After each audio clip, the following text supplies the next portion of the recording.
If you like this video, please give it a thumbs up, comment, and subscribe to my YouTube channel, as well as follow me and subscribe to me on all my other social media platforms.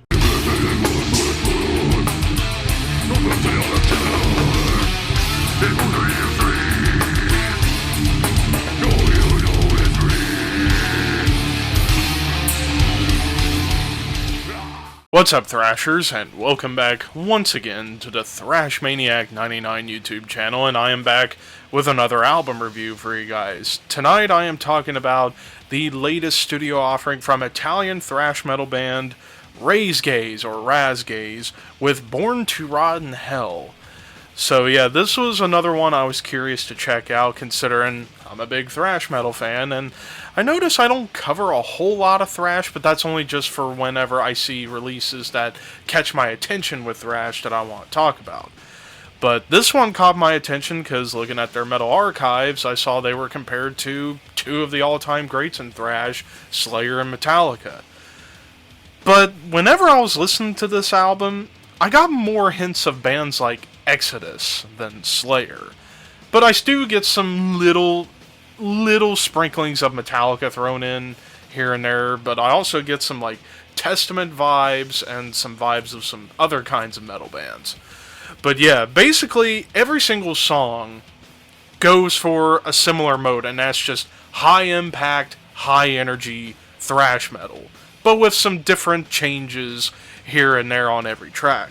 Opening up with Tyrants of Depravity, eerie guitars kind of setting a mood, and then it unleashes into thrash very similar to like classic Bay Area thrash like Metallica and Exodus and Testament.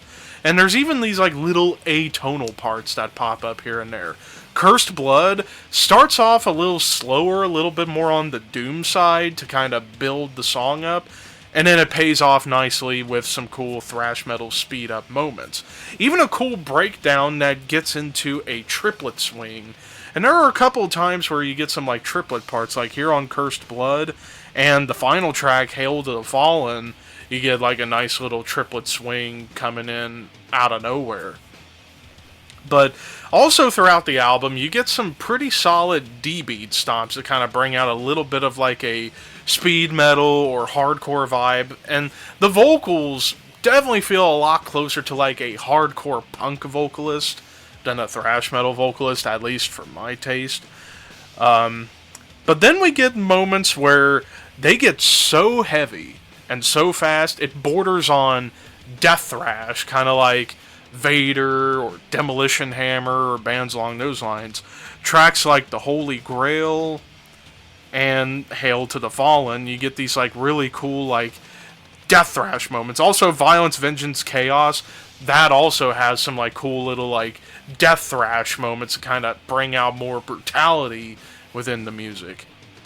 But one song in particular that I thought was interesting, The Thing at the Edge of Sanity, probably the most melodic track of the album, because you get this like really cool acoustic melody at the beginning, and it sets a somber tone for the song. And there are even like somber, almost melodic death metal type melodies all throughout the track. Of course, another thing that kind of comes in here, occasional blast beats, like in The Holy Grail, The Thing at the Edge of Sanity.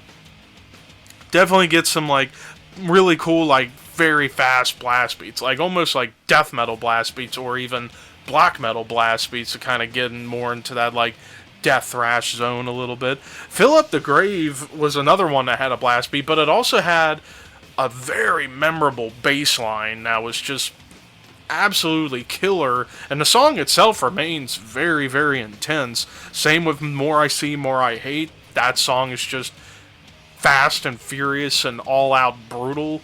Nailed to the Crossfire, that has some more like machine gun chugging going on. Not so much triplet chug, more machine gun thrash chugging that you would hear on, say, Metallica, maybe even a band like Onslaught, bands along those lines that kind of occasionally get into like thrashy chugs. So yeah, there were some really cool, fun moments on this album. Now when it comes down to any issues that I had, the vocals I thought could have been a little bit better. After all, I'm not the biggest fan of like hardcore vocals in my thrash unless it's like really energetic. While there is some energy in the vocals, I'm just not a fan of the vocal tones, so to speak. Production-wise, the kick drum I felt got buried on a lot of parts on this album. And then, of course, I would say maybe the one big complaint that I had about this album does kind of follow a similar formula. Or it feels a little formulaic, where it like will go from straight up thrash beats into D beats and then into maybe a blast beat. Rinse and repeat. While that is a formula I do like, they maybe kind of go down that well a little bit too often. But overall, this was a pretty damn solid album. I give this 7.5 out of 10. I thought this was just a little bit better than the Astral Tomb album, at least because there was far more energy on this album. And who knows, it might go up in score, it might go down, it depends on the next time I ever listen to it if I can remember. But yeah, there's some potential here on this album, and for this band. After all, they're going for like a vast variety of thrash, whether it's classic thrash, speed metal, or death thrash. But yeah, pretty solid album. But of course, this is just my opinion. What did you guys think of Born to Rot in Hell by Razgate, or Gate? Let me know in the comments below, and until next time, keep your horns high and your dreams wet.